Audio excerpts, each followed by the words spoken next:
साईं तेरे चरणों में कोटि प्रणाम। साईं तेरे चरणों में कोटि प्रणाम। साईं तेरे चरणों में कोटि प्रणाम।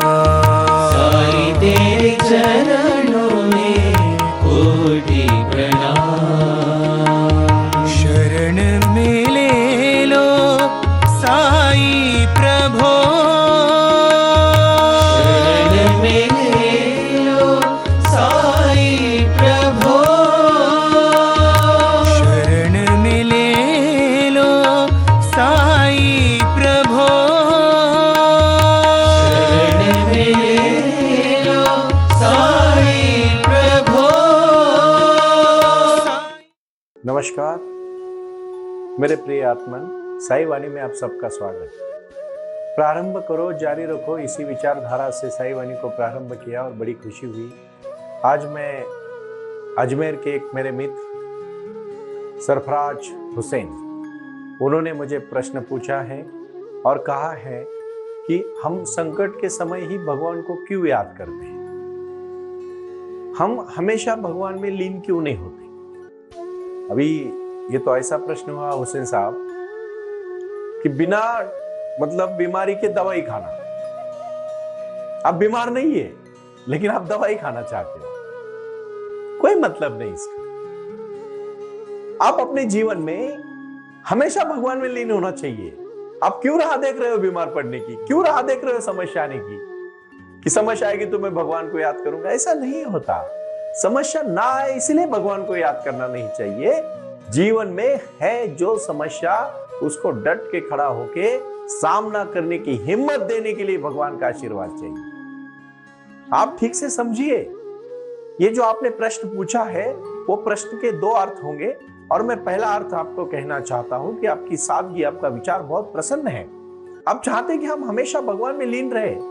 मैं कहना चाहता हूं सभी को, संकट आया था, वो बहुत बड़ा संकट था। उस संकट में आप कुछ भी हो सकता था लेकिन आप बचे तो सही। हमेशा हर चीज को धन्यवाद देने की जिस दिन भावना आपके मन में आएगी, उस दिन आपको कोई तकलीफ नहीं होगी। मैं छोटी सी कहानी से शुरुआत करूंगा। भगवान को एक समय बहुत प्यास लगती है और उनके बाजू से नारद गुजरते तो कहते, नारद जी मुझे पानी पिलाइए, जाओ धरती से जाके मीठा पानी लेके आओ। कहानी है, थोड़ा इसको समझ लीजिएगा आप ठीक से। और फिर नारद मुनि धरती पे पहुंच जाते हैं और बहुत सारे अच्छे गांव में चले जाते हैं और इस गांव में एक घर को दरवाजा टिटोलते हैं। जैसे ही दरवाजा बजाते हैं तो एक सुंदर सी युवती दरवाजा खोलती है और नारद जी उसको देख के मोहित हो जाते हैं, प्रसन्न हो जाते हैं, उनका दिल खुश हो जाता है। और आज के स्टाइल में अगर कहा जाए तो उनको एक फर्स्ट साइड लव एंगल हो जाता है, लव हो जाता है, फर्स्ट साइड लव, पहले ही क्षण में प्यार हो जाता है। और फिर वो कहते हैं कि आप इतने सुंदर हैं, मैं भी एक सुंदर सुशील नौजवान हूं, मैं आपसे शादी करना चाहता हूं। वो युवती भी खुश होती है, वो कहती है कोई बात नहीं, मैं भी शादी करना चाहती हूँ लेकिन मेरे पिताजी थोड़े बाहर गांव गए, तब तक आप विश्राम करिए, वो शाम को आएंगे, हम बातचीत करेंगे। और पिताजी शाम को आते हैं। जैसे ही शाम को पिताजी आते हैं, बातचीत हो जाती है, उनको भी प्रस्ताव अच्छा लगता है, फिर शादी हो जाती है। आप तो देखते हैं शादी होने के बाद, नए के नए दिन खत्म होने के बाद, एक दूसरे में प्यार मुठमरा होने के बाद, खुशियां होने के बाद बच्चे हो जाते हैं। फिर वो बच्चे स्कूल जाने लगते हैं। बच्चे जैसे स्कूल जाने लगते हैं, फिर स्कूल के बाद बच्चे बड़े हो जाते हैं। फिर बच्चों की शादी होने का समय आता है, फिर बच्चे की शादी हो जाती है, फिर ये दोनों तब तक बूढ़े हो जाते हैं, फिर उनके बच्चे आते हैं, बहुत बड़ा हरा भरा परिवार बन जाता है, गोकुल जैसा परिवार बन जाता है। नारद मुनि तो पूरे रुद्ध हो चुके होते हैं, उनकी पत्नी भी रुद्ध हो चुकी होती है और एक दिन उस गांव में बाढ़ आती है। तो बाढ़ आती है तो नारद मुनि जी देखते हैं बाढ़ आई है, अभी सिर्फ एक ही बचा सकते हैं, भगवान ही बचा सकते हैं। और वो भगवान का धावा करने लगते हैं। तो भगवान सामने प्रसन्न हो जाते हैं और भगवान कहते हैं अभी तक पानी नहीं लाया, सूरज तो ढलने को आ गया, सुबह गए थे नारद, अब अभी तक नहीं आए, शाम होने आई है और पानी आपने नहीं लाया। और फिर नारद मुनि धड़ाक से हाथ खोल देते कि ये क्या हुआ, बहुत पानी बह गया, बहुत समय चला गया, बहुत तरक्की हो गई, मेरी शादी हुई, मेरे बच्चे हुए, फिर उनको बच्चे हुए, मैं जिंदगी में जूझ रहा था और अभी बाढ़ आई, मुझे आपकी याद आई कि आप हमें बचाने आए। हुसैन साहब, ये बात आप शांति से समझिएगा, जब जिंदगी में समस्या आए तो भगवान आएंगे। साईं भगवान हर समय आते हैं अपने भक्तों के लिए, लेकिन याद रखना, साईं भगवान ने जो पंचसूत्री दी है उसको हमेशा याद रखो। जिंदगी भर साईं बाबा आपके साथ रहेंगे। पहला और सबसे उनका वचन है, सबका मालिक एक, सर्वधर्म समभाव। मैं विश्वास और दावे के साथ कहना चाहता हूं, यह सर्वधर्म समभाव की भूमि है, ये पवित्र भूमि है और भारत ने पूरे विश्व को अपनापन का संदेशा दिया है। दूसरा और महत्वपूर्ण साईं बाबा ने दिया हुआ संदेशा, श्रद्धा। पूरी तरह से श्रद्धा रखो, बिल्कुल भी उसमें मिलावट नहीं होनी चाहिए। है क्या, होगा क्या, कैसे होगा, क्यों होगा, कब होगा, नहीं होगा, मेरी विश्वास है। पूरी तरह से आप श्रद्धा रखो, देखो सक्सेस मिलेगा। और सबूरी, पेशेंस बहुत बड़ी बात है। आज हर एक को हड़बड़ी है, सब सिग्नल पे चलो, लोग हॉर्न बजाते जाते हैं, हॉर्न समय ही नहीं है उनको रुकने के लिए। अरे मैं इतना ही चाहता हूं, जिस दिन आपको अंदर पेशेंस आएंगे, आधे काम तो आपके यूं हो जाएंगे। हर एक को हड़बड़ी है, हर एक को जल्दी पहुंचना है। कहां पहुंचना है भाई, कहां तक भागना चाहते हो? याद रखना, दूसरा वचन है साईं का, सबूरी मतलब पेशेंस।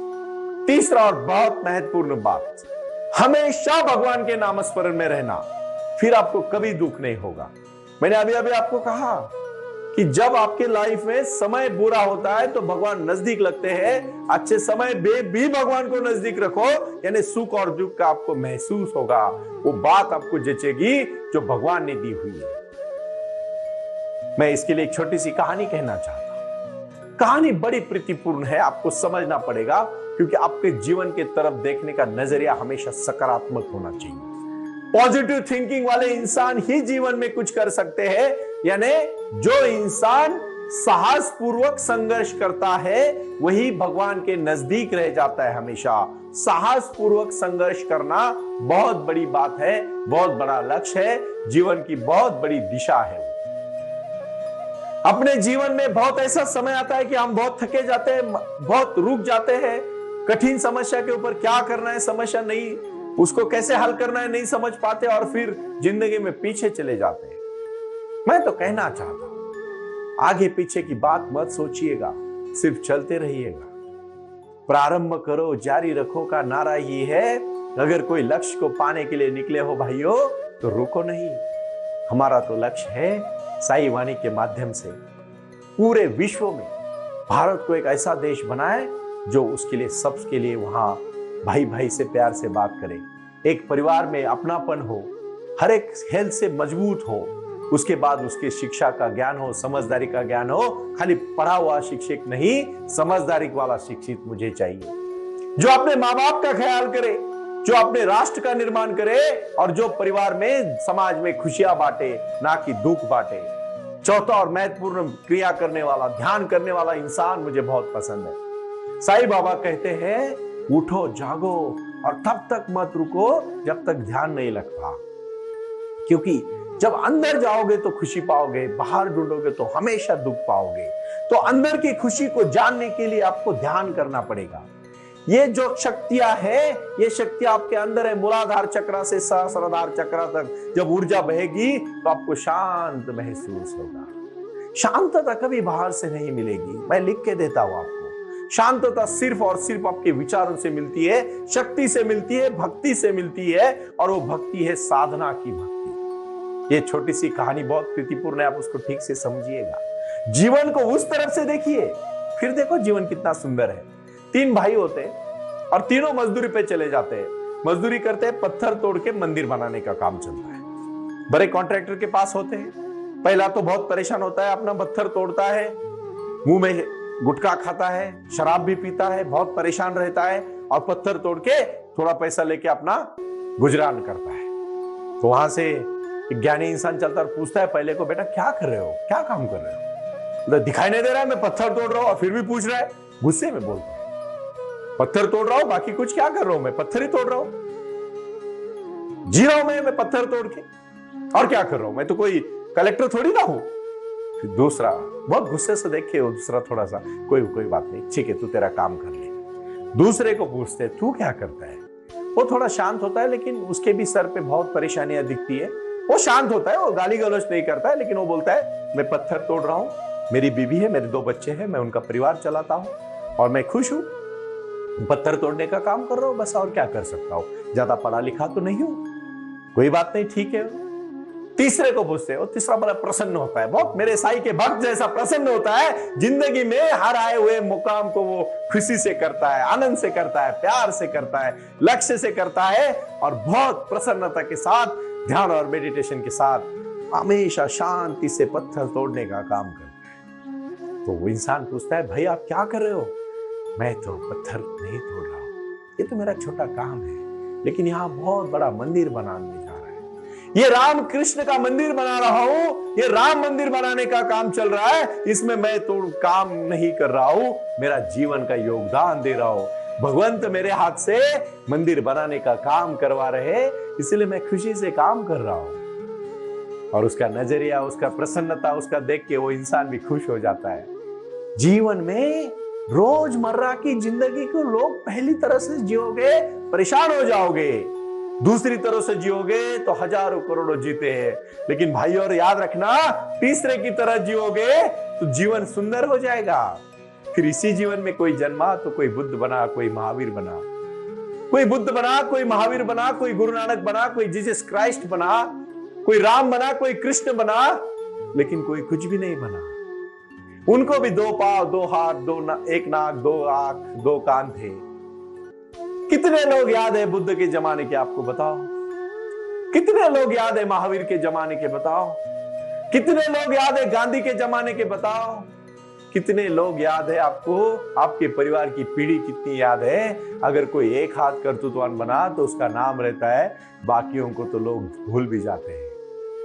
याद रखना, मेरी बातें शायद कभी कभी कड़वी लगेगी आपको, इतना हक तो नहीं है, लेकिन साईं बाबा का भक्त होना तो बोलने के बगैर नहीं रह सकता, क्योंकि अंतिम जो है क्रिया करो और क्रिया के साथ ध्यान में जुड़ जाओ।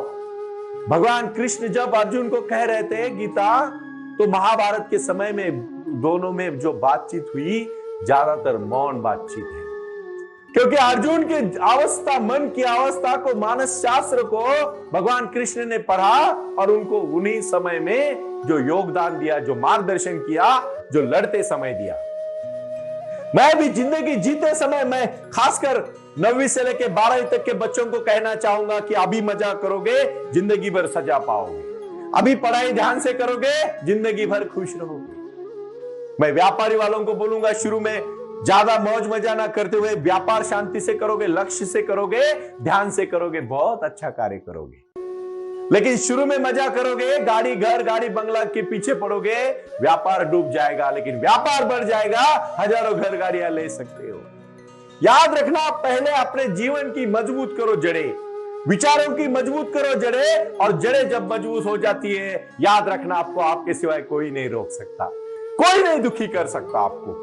साईं बाबा उसी भक्त को साहस पूर्वक संघर्ष करने वाले भक्त के ही पीछे होते हैं, ये मैं आज दावे के साथ कह सकते। तीसरी कहानी जो है वो लड़के की कहानी, तोड़ तो पत्थर ही रहा था भाई और बहनों, जिंदगी तो जीते हर कोई है। देखो आप कभी कभी किसी को पूछो कैसा चल रहा है, कोई बोलेगा क्या यार बहुत बुरा चल रहा है, क्या कुछ अच्छा नहीं चल रहा है, और होता तो सब कुछ अच्छा चला।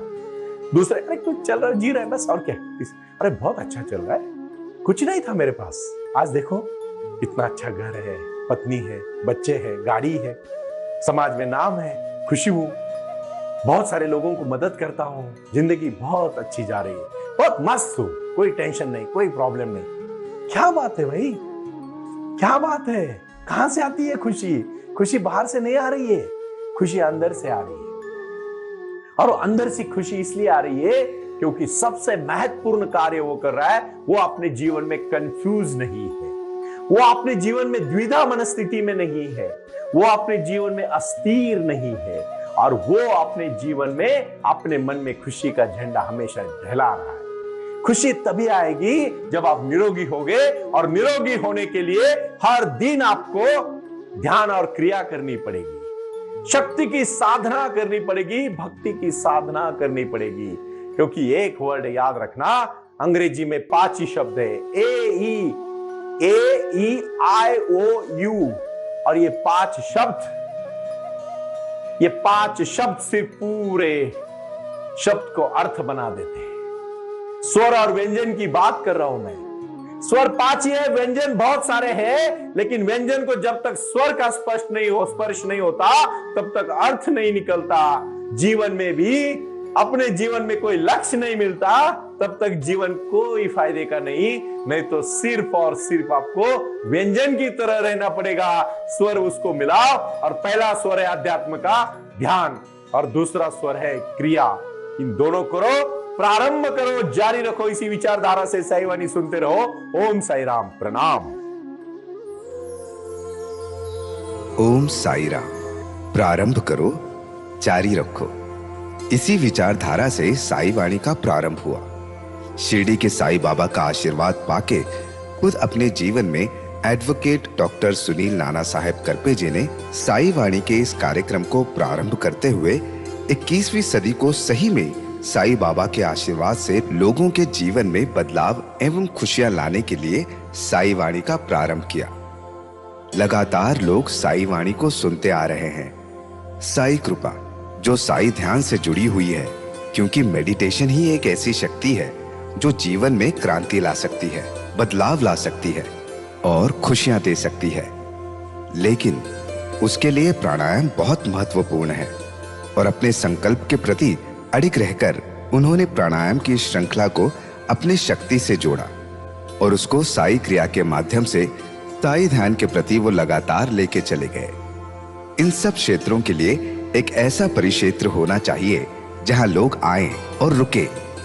शिरडी में साई बाबा के समाधि के आशीर्वाद के बाद उनको ज्ञान और ध्यान दोनों की शक्ति देने का प्रयास किया जा रहा है। इसीलिए साईं बाबा की 65 फुट हिंदुस्तान की सबसे बड़ी प्रतिमा बनाकर वहां बाबा का मेडिटेशन सेंटर खोला गया है।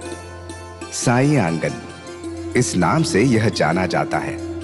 देऊळगाव गाड़ा, तालुका दौंड, जिला पुणे, यहाँ साई आंगन की और बारामती क्षेत्र में साई आंगन में इसी क्षेत्र की निर्मित करते हुए उन्होंने यहाँ निजी व्यवस्था के साथ बच्चों के लिए गुरुकुल सिस्टम का इंग्लिश माध्यम का स्कूल, जहाँ बच्चे पढ़े और जहाँ बच्चे गुरुकुल में रहकर गुरुकुल के माध्यम से गुरुर ब्रह्मा गुरुर विष्णु गुरुर देवो महेश्वरा गुरु साक्षात परब्रह्म तस्मै श्री गुरुवे नमः इसका ज्ञान ले पाएं।